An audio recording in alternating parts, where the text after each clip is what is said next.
नमस्कार बच्चों। पिछले पाठों में आपने सीखा है कि जीवित जीवों को कुछ महत्वपूर्ण प्रक्रियाएं या जीवन प्रक्रियाओं के कारण ही आवश्यकता होती है।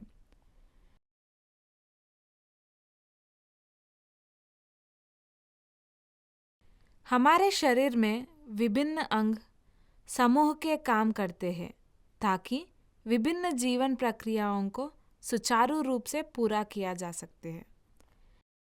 इनमें पाचन, श्वसन, परिसंचरण, तंत्रिका, उत्सर्जन, प्रजनन, कंकाल और पेशी तंत्र आदि शामिल है। इन अंग तंत्रों के काम करने के लिए ऊर्जा की आवश्यकता होती है। तो मानव शरीर में सभी जीवन प्रक्रियाओं को संचालित करने के लिए ऊर्जा आवश्यक है।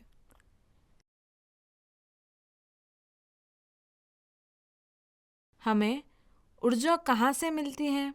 वह ऊर्जा किस रूप में होगी?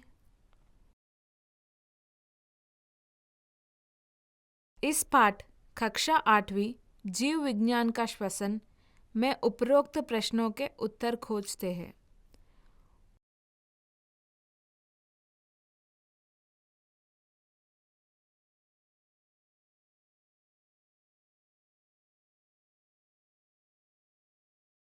ऊर्जा उत्पादन कोशिकाओं के भीतर होता है। इस उद्देश्य के लिए कोशिकाओं का घुलनशील पोषक तत्वों और ऑक्सीजन का आपूर्ति की आवश्यकता होती है। यह आपूर्ति श्वसन और परिसंचरण तंत्र की मदद से होती है।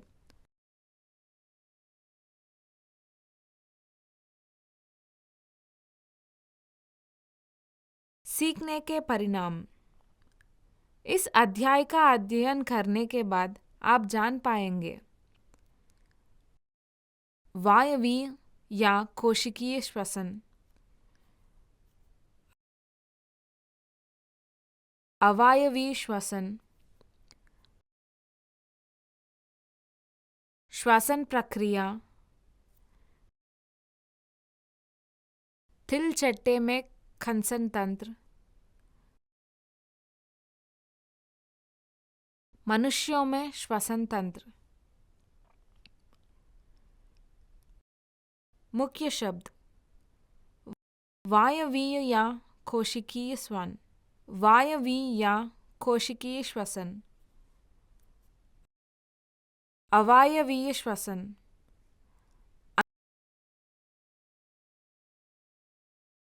अंतः श्वसन या श्वास,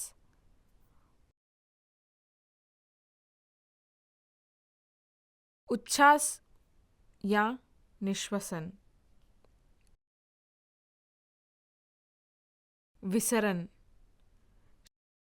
श्वास नली, श्वसन छिद्र, श्वसन नलिकाएं,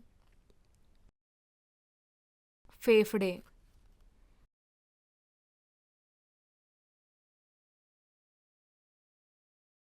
कूपिकाएं, गर्भनिरोधक ठोपी। आइए इस अवधारण मानचित्र में श्वसन करें।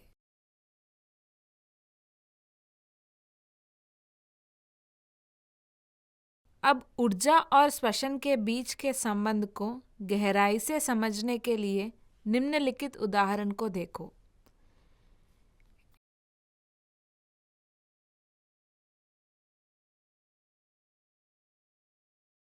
एक 400 मीटर दौड़ पूरी करने के बाद एक एथलीट थकान महसूस करता है।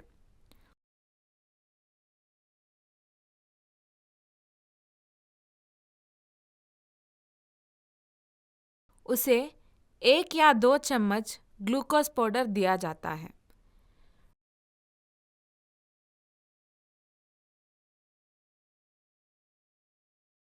ग्लूकोज का सेवन करने के बाद वह ऊर्जा प्राप्त करता है।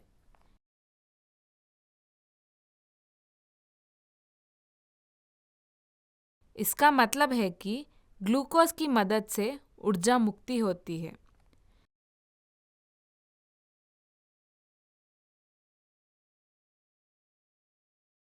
आपको याद होगा कि जटिल कार्बोहाइड्रेट्स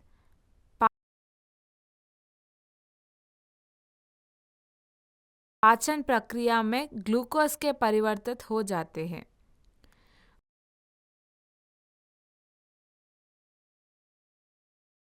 ग्लूकोज कोशिकाओं तक पहुंचने पर ऑक्सीजन के साथ प्रतिक्रिया करके ऊर्जा मुक्त करता है।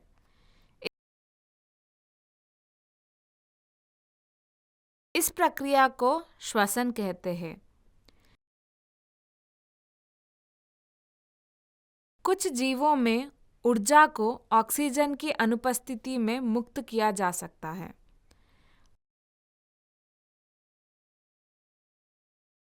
प्रकाश संश्लेषण की तरह श्वसन भी एक रासायनिक अभिक्रिया है।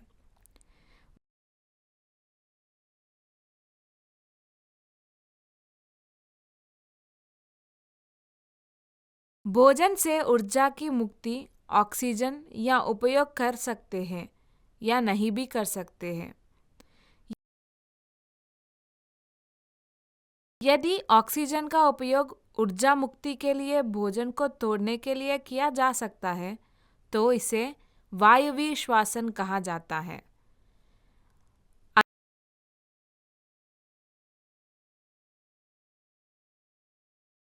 अन्यथा इसे अवायवीय श्वसन कहा जाता है।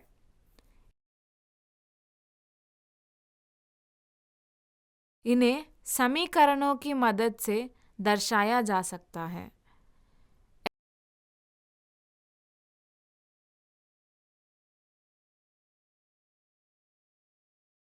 एरोबिक श्वसन glucose plus oxygen gives rise to carbon dioxide plus जल plus ऊर्जा, that is C6H12O6 plus 6O2 gives rise to 6CO2 plus 6H2O plus ऊर्जा। अवायवीय श्वसन glucose gives rise to ethyl alcohol plus carbon dioxide plus ऊर्जा। C6H12O6 gives rise to 2C2H5OH plus 2CO2 plus ऊर्जा। आपने पक्केंद्रकी के बारे में सुना होगा। इनमें कोशिका का ऊर्जागर नहीं होता है। तो फिर इनमें ऊर्जा कैसे निकलती है? ये कोशिका झिल्ली में पाए जाने वाले इलेक्ट्रॉन परिवहन प्रोटीन के माध्यम में ऊर्जा उत्पन्न कर सकते हैं।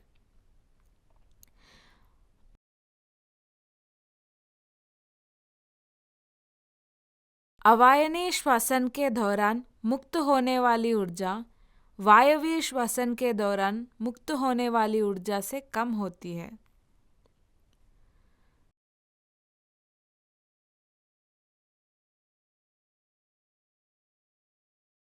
वायवीय श्वसन निम्नलिखित 3 चरणों के माध्यम से किया जाता है। बाह्य श्वसन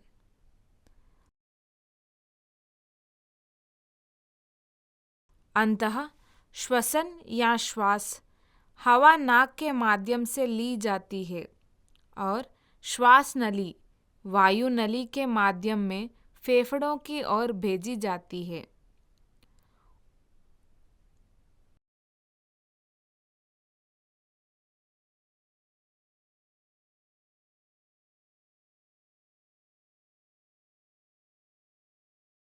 उच्छ्वास या निश्वसन प्रेरित हवा से ऑक्सीजन रक्त में जाता है।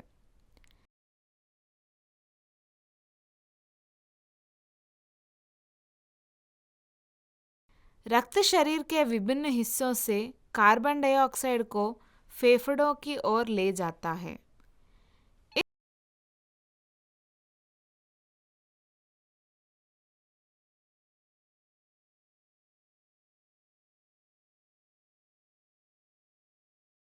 इस हवा को उच्छ्वास द्वारा बाहर निकाला जाता है। फेफड़ों की मदद से होने वाली इन दोनों प्रक्रियाओं को सामूहिक रूप से बाह्य श्वसन कहा जाता है। 2.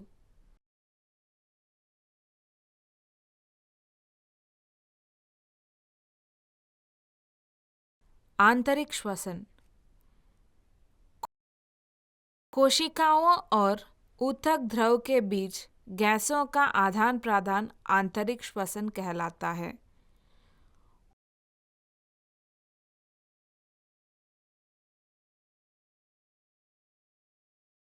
ऑक्सीजन रक्त से ऊतक द्रव में जाता है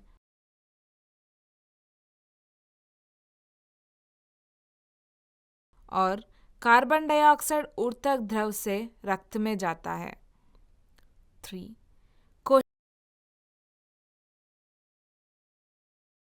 कोशिकीय श्वसन।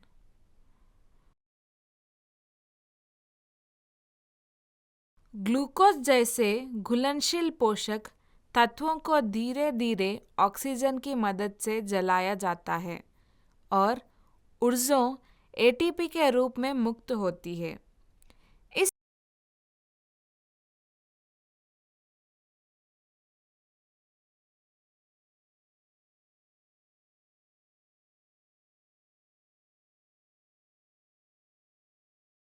प्रक्रिया के दौरान कार्बन डाइऑक्साइड और जल वाष्प जैसे अपशिष्ट पदार्थ उत्पन्न होते हैं।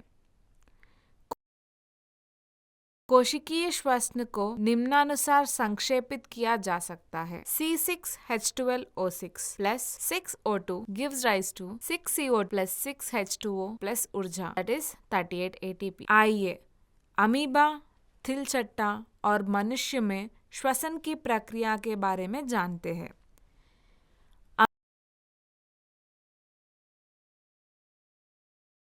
अमीबा में श्वसन शरीर की सतह में माध्यम से विसरण द्वारा होता है।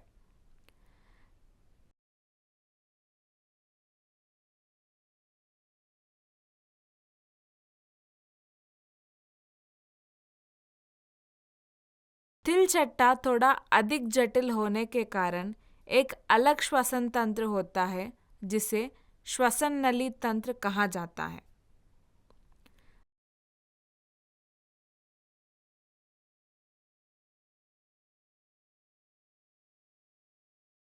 श्वसन नली तंत्र में श्वसन छिद्र, श्वसनाली और श्वसन नलिकाएं शामिल है।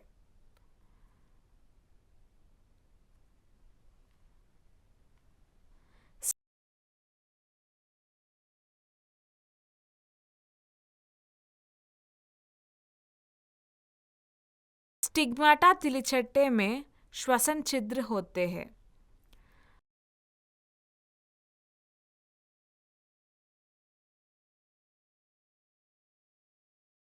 दस जोड़ी क्षत चिह्न होते हैं जिन्हें श्वसन छिद्र भी कहा जाता है।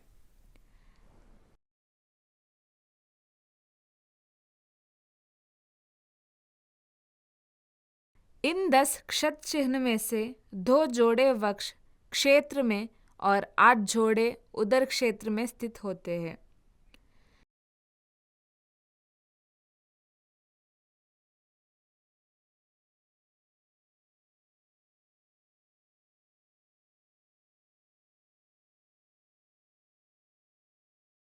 ये श्वसन छिद्र शरीर के पार्श्व पक्ष पर स्थित होते हैं।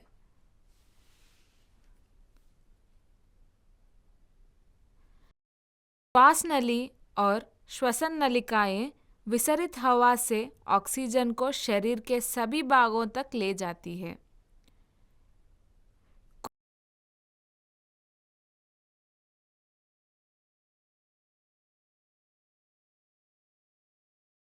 कोशिकाएं विसरण द्वारा ऑक्सीजन ग्रहण करती है और कार्बन डाइऑक्साइड को श्वसन निकाले में देती है।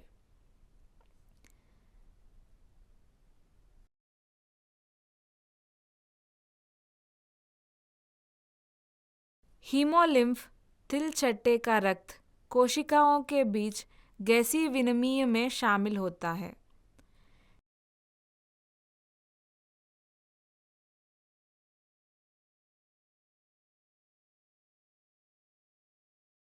कार्बन डाइऑक्साइड श्वसन छिद्र के माध्यम से तिल चट्टे के शरीर से बाहर निकल जाता है।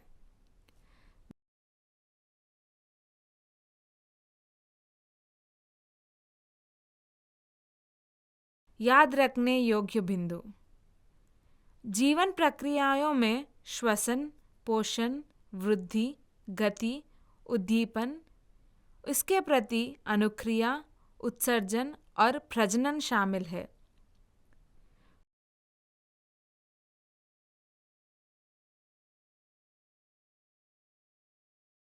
कोशिकाओं में ग्लूकोज ऑक्सीजन के साथ मिलकर ऊर्जा मुक्ति करना और इस प्रक्रिया को श्वसन कहा जाता है।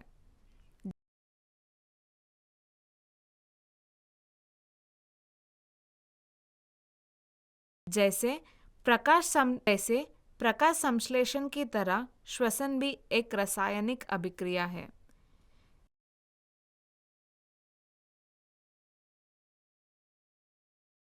अमीबा में श्वसन शरीर की सतह के माध्यम ये विसरण द्वारा होता है।